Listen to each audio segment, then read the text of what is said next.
muggy day. Sky's gloomy, air's all wet. Oh, man.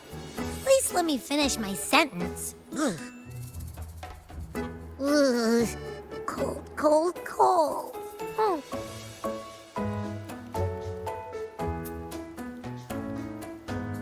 All right.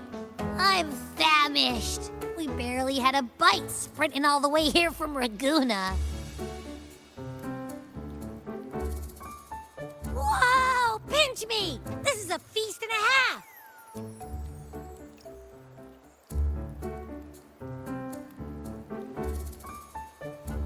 Hey, Rover. So, we did bring enough money, right? I mean, we kind of rushed out without grabbing anything. Oh, that. Don't worry, money's not an issue. Augusta made sure we're covered. All our food and lodging here in Septimon is built straight to the F4's palace. But I think the owner might have overdone it a little. Ha! Better get used to it. You're the champ of the Great Aegon. And you know me. If food's on offer, I'll be a scoffer. Yeah, no leftovers, guaranteed.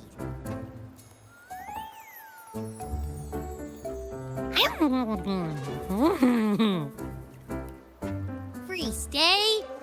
Free meal? This effer really knows how to treat guests.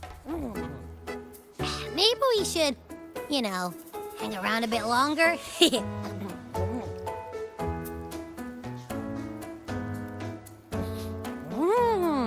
This smells amazing!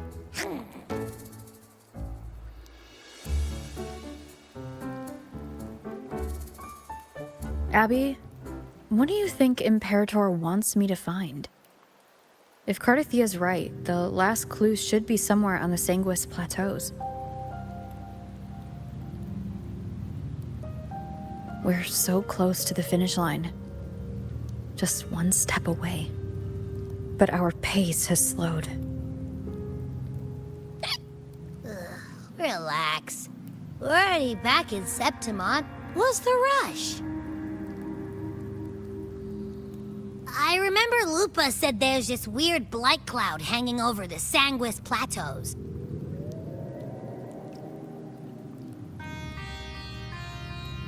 And when the high tide, or whatever, rolls around, all the gladiators go there to hunt tacit discords. Wait, is the high tide coming up soon? The Afra's invite did say something about a big hunt. Huh, that reminds me. Aren't we supposed to meet her today?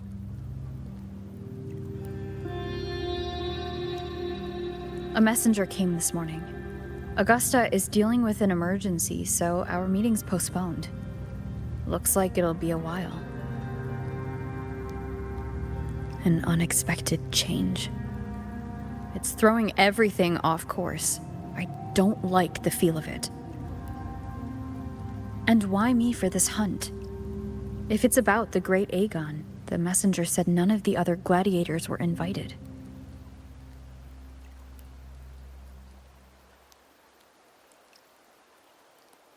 Who knows? Maybe she just wants to test her strength against you. Typical Septimontian, right? You think so? I've only met her a few times, but I doubt she acts on such simple impulses. And as the F4, can she really thoughtlessly do whatever she wants? Guessed from afar, you possess eyes as clear as crystal. But what troubles you so that eyes once bright as the highland sky now darken with rolling clouds?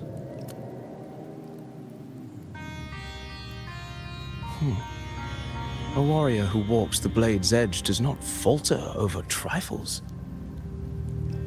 The clouds, if I may guess, are cast from the throne. At the peak of Capitolini Hill, beneath the pale walls of the Ephes Palace, secrets lie buried. And the most intricate among them are those born from the pursuit of power. Even one as honorable as the Epher must learn when to be ruthless. In Septimont, a city forged in iron and blood, anyone who seeks the throne without knowing the cost is no better than a lamb marching to the butcher's knife.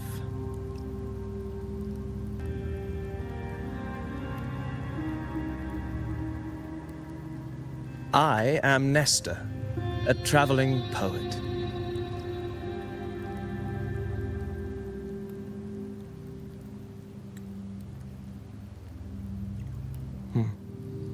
The rains in Septimont never seem eager to leave this season. So then,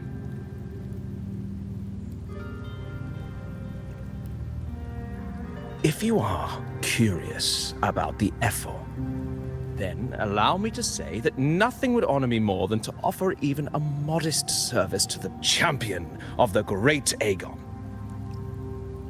Wait, how do you know she's the champion? And all that stuff about the F4, too? Oh, your eyes. Were we talking too loud? To see and to hear are but two of the many ways to perceive. Trusting the senses is a habit, a natural expedience, but not the only option. Truth be told, I've been gathering inspiration for my next epic, and its protagonist is none other than Augusta, the Epher of Septimont. That's why I speak of her with some familiarity. I have a feeling your tale with her will soon be written. And knowing more about those who walk alongside you is rarely without its benefits.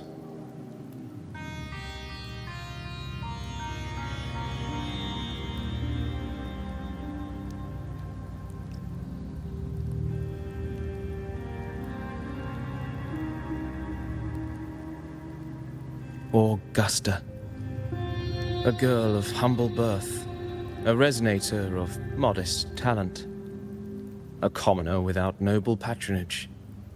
And yet, from the den of wolves that is Septimont City, she rose and eventually claimed her place. Just like the burning sun was once a cloud of dust.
fail enough times, and you might eventually succeed. Should we call it resilience? Or mere stubbornness? Or perhaps, for a girl who has lost everything, there was never a second option. She had no one to trust but herself, and naught but a blade to hold. And yet, as the first stanza of an epic, this is nothing extraordinary. Since the lament, across the scorched lands of Solaris, I've heard this story repeat itself, again and again. Greatness. Yes, our era has certainly seen it. But true greatness is never found on the first page of a story. Courage, glory, and honor. Such immortal virtues have been etched in tablet and stone, but they are never forged overnight. Light as a thread, elusive as the wind, they weave themselves into every twist of fate, tangling with every insignificant choice we make.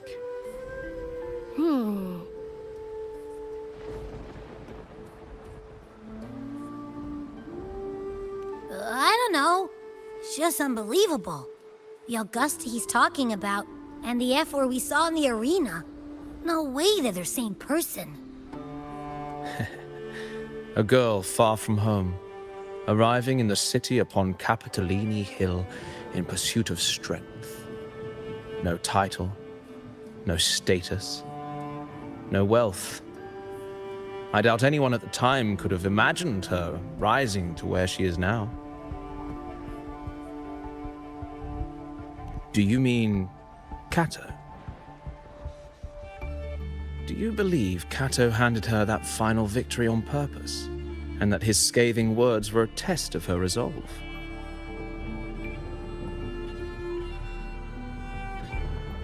Then Kato must have been an idealist to place his faith in a girl with nothing to her name.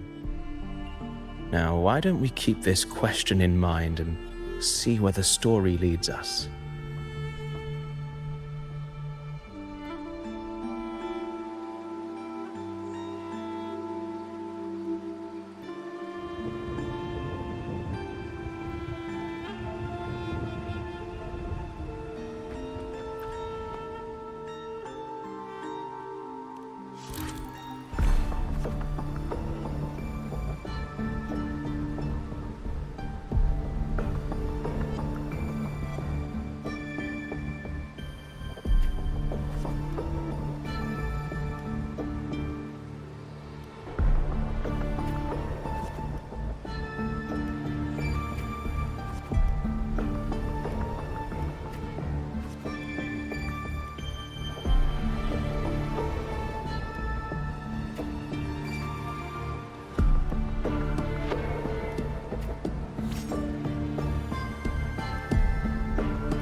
merely the rough shape of a short epic.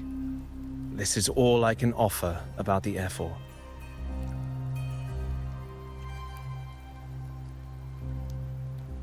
Now, as a listener, what do you make of my narration?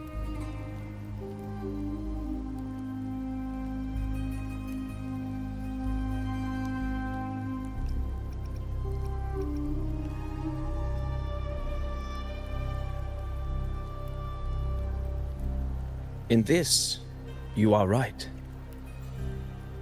Poetry can only offer a glimpse of the true story, the reality of people, events, and things slips beyond the grasp of words.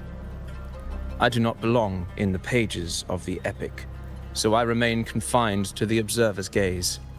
I can imagine events and emotions unfold, but I cannot truly recreate them.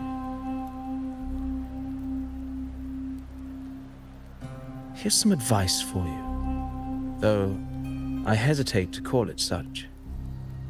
If you want the truth of a story, step into it. Become part of it. The opportunity stands before you now. As I've said, the tale between you and Augusta, the hero of Septimont, is only now turning its next page.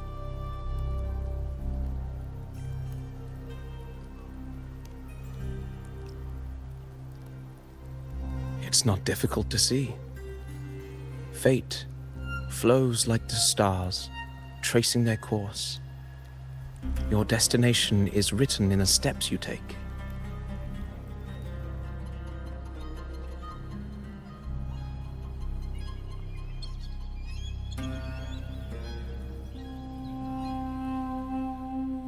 The rain is passing. I hear it ceasing its symphony upon the earth.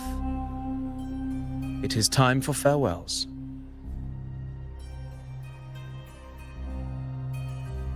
Before I leave, may I ask you one last question? What is it that has lifted Augusta to the seat of power? What is it that makes a ruler?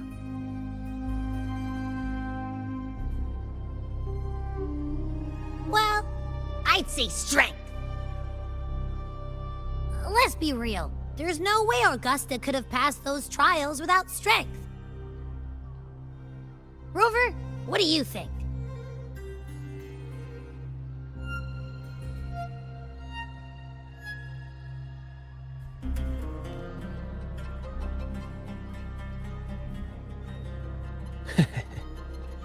You needn't rush to answer now. Keep it in mind as you continue your journey. When the final chapter is written, the answer will reveal itself.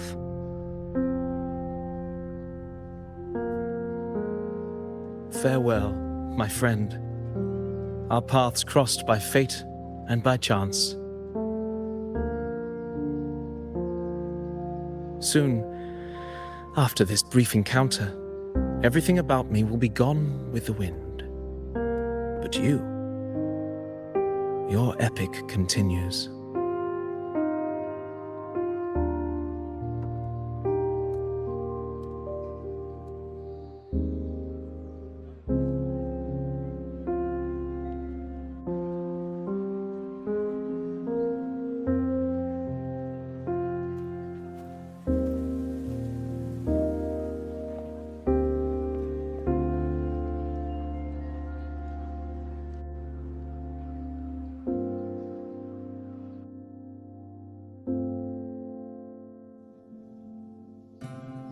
Your Excellency, you have indulged her too much. As the priestess, you know is far too unruly in both action and word. It's a disgrace to her title. Indeed. She entered the palace unannounced, uninvited, and with no decorum.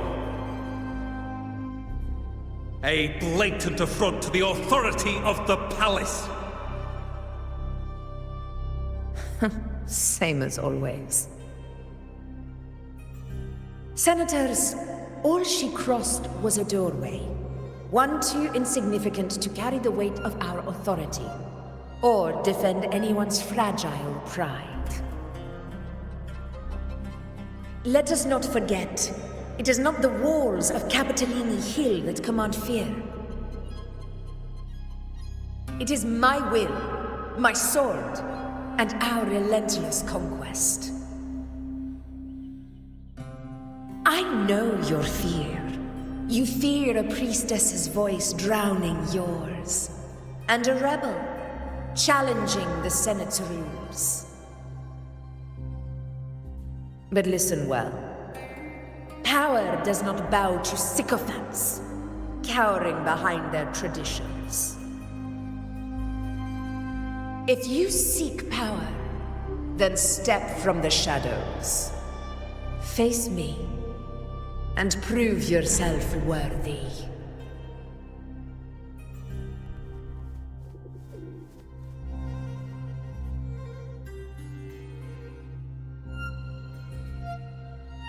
Took you long enough, Augusta. Handling the senators takes time. You know that. Well, to keep our esteemed priestess from waiting, maybe next time I'll just leave them to their own devices. I'll make sure they record every detail of your feat, and relay it word for word to Grandmother Lilibet. Priestess Iuno, unruly behavior, left Tetragon Temple without permission, and trespassed into the Ephor's palace. I wonder, who will lose it first? Lilibet or you? Let those old foxes report me all they want. If they step into the tetragon left foot first, I'll shoot the left. Right foot first, I'll shoot the right. Hey, I'm with you on that one. The Senate should be reminded now and then that the Tetragon's kindness is not a reason to take Priestess Yuno lightly.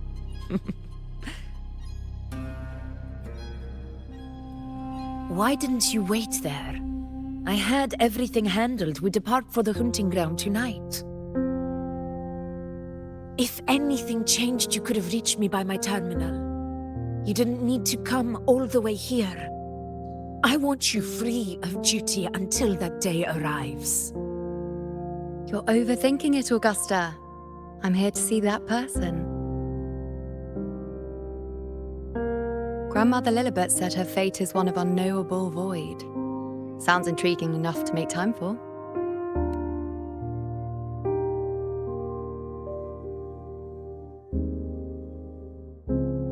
So that's it? Too bad. The ship from Laguna won't dock until tomorrow morning, and we'll be gone by then. Ugh, what a hassle. Patience, you know. The warrior has accepted the invitation. So, you'll have plenty of time to meet during the hunt.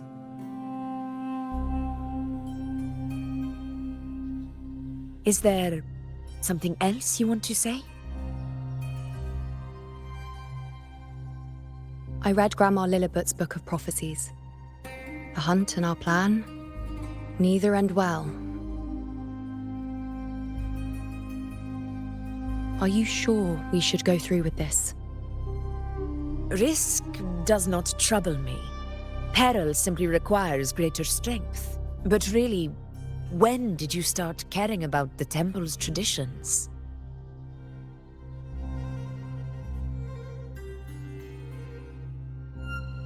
O ye faithless of Septimont, the divinity is enraged. Should your ruler defy their will again, doom shall be your fate.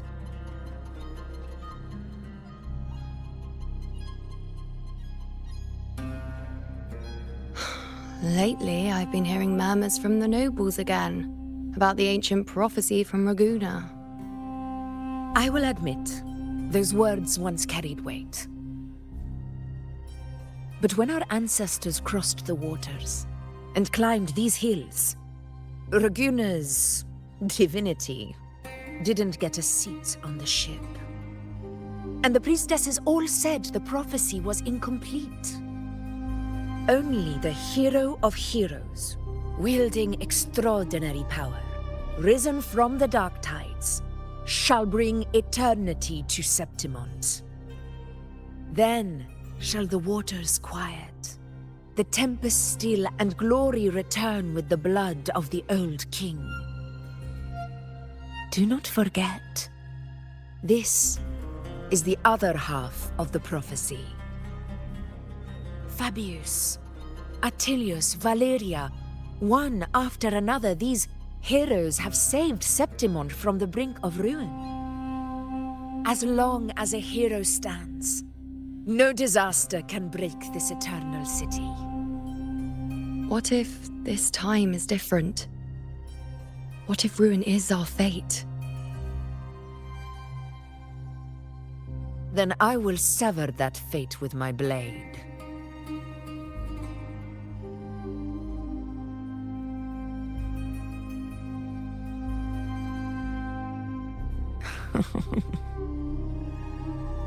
What's so amusing?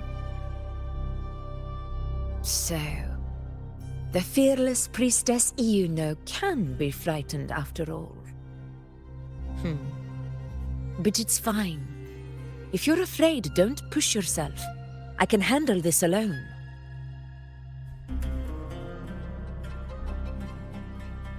Most revered priestess, wait for me in the temple. I shall return victorious. Frightened. Me? If anything, it's you, trying to shut me out and face it alone. Fine. Go ahead. You'll come back to me sooner or later. That I can't deny. I knew it. So you do need me for this hunt. Thank you. You know.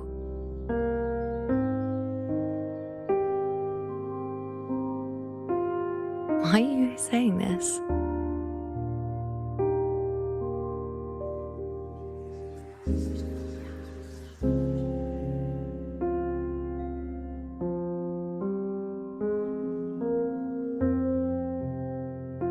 The storm is coming. Come, you know, my friend. The best way to greet a storm is to walk straight into it.